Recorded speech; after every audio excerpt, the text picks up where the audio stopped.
मेरा नाम डॉक्टर अर्चना है और मुझे बॉस्टन हाई स्कूल की तरफ से भी बुलाया गया था और लायंस क्लब की तरफ से भी बुलाया गया था। कुछ बच्चे जो यहाँ पे हॉस्टल में रहते हैं, करीब करीब 100 बच्चे होंगे, लड़कियाँ, सारी लड़कियाँ, जिनको हेल्थ अवेयरनेस के बारे में बताया गया और इनको अपने मासिक से संबंधित बहुत सारे प्रॉब्लम होते हैं बच्चियों को। सारे 6 से लेके 10 क्लास तक के, 11th क्लास तक के बच्चे थे, तो इनको सारा कुछ बताया गया कि पीरियड से रिलेटेड क्या क्या प्रॉब्लम होते हैं और इनसे इनको कैसे बचा जा सकता है। स्वच्छता के बारे में बताया गया कि इनको इंटरनल क्लीनिंग कैसे करना है, प्लस इनको टच के बारे में बताया गया कि किसी के साथ अगर आप कोई अगर आपको टच करता है तो कैसा, किसको आप अच्छा मानेंगे, कौन सा खराब टच है। और कुछ बच्चों में हीमोग्लोबिन का भी कमी देखा गया, कुछ को कुछ और भी प्रॉब्लम था, तो उसको मैंने चेकअप किया और बच्चों में हीमोग्लोबिन की कमी रहने के कारण मैंने अभी बच्चों को हर 3 महीने में हीमोग्लोबिन टेस्ट फ्री किया कि इनको हर महीना फ्री में हीमोग्लोबिन का टेस्ट किया जाएगा, तो हमारी तरफ से किया जाएगा। आपका स्पेशलाइजेशन क्या रहा है और फीमेल्स के लिए क्या मतलब आप लोग करते हैं और कहाँ बैठती हैं आप ये?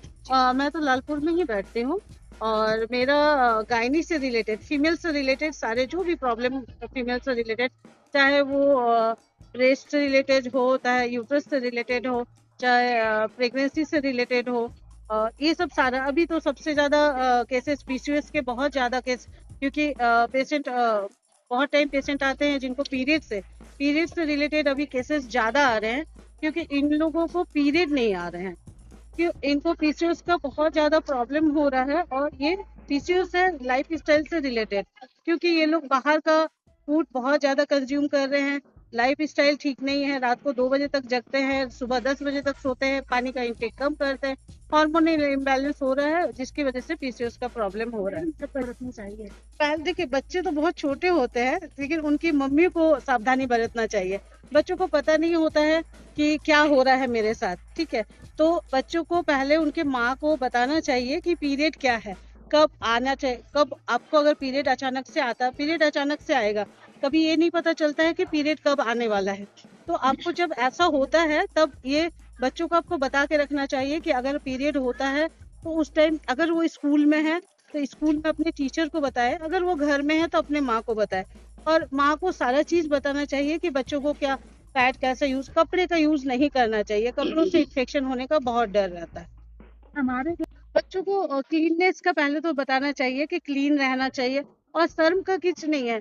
हर एक जो फीमेल औरत बनी है, मतलब जो भी फीमेल बेबी बनी है, उनको पीरियड एक टाइम आना ही है, तो ना उसको छुपाना है, ना उससे कोई शर्म करना है। अगर पीरियड ज्यादा हो रहा है या कम हो रहा है तो उस टाइम उनको डॉक्टर से मिलना चाहिए। कभी कभी स्टार्टिंग पीरियड में बहुत बच्चे होते हैं जिनको महीनों महीनों पीरियड आता है। अगर किसी बच्चे को वैसा हो रहा है, अगर 10 दिन से ज्यादा ब्लीडिंग हो रहा है, नॉर्मल ब्लीडिंग अगर हो रहा है तो 8 से 10 दिन में वो फिनिश हो जाना चाहिए। अगर उनको ज्यादा पीरियड आ रहा है तो उनको डॉक्टर के पास ले जाना चाहिए। अगर हेवी ब्लीडिंग की वजह से उनका हीमोग्लोबिन डाउन जाएगा, तो इस कंडीशन में बच्चों को डॉक्टर के पास ले जाके दिखाना चाहिए।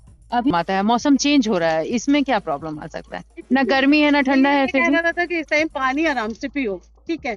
और रहा स्किन इन्फेक्शन का, अगर किसी को स्किन इन्फेक्शन होता है, स्किन से रिलेटेड कुछ प्रॉब्लम होता है, तो स्किन के डॉक्टर से मिलना चाहिए।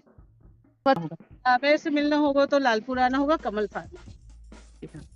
हाँ, खड़े मैं डॉक्टर अर्चना, कमल फार्मा में मैं प्रैक्टिस करती हूँ, लालपुर में है। कभी भी किसी को प्रॉब्लम हो, कुछ भी हो, तो मेरे से आके संपर्क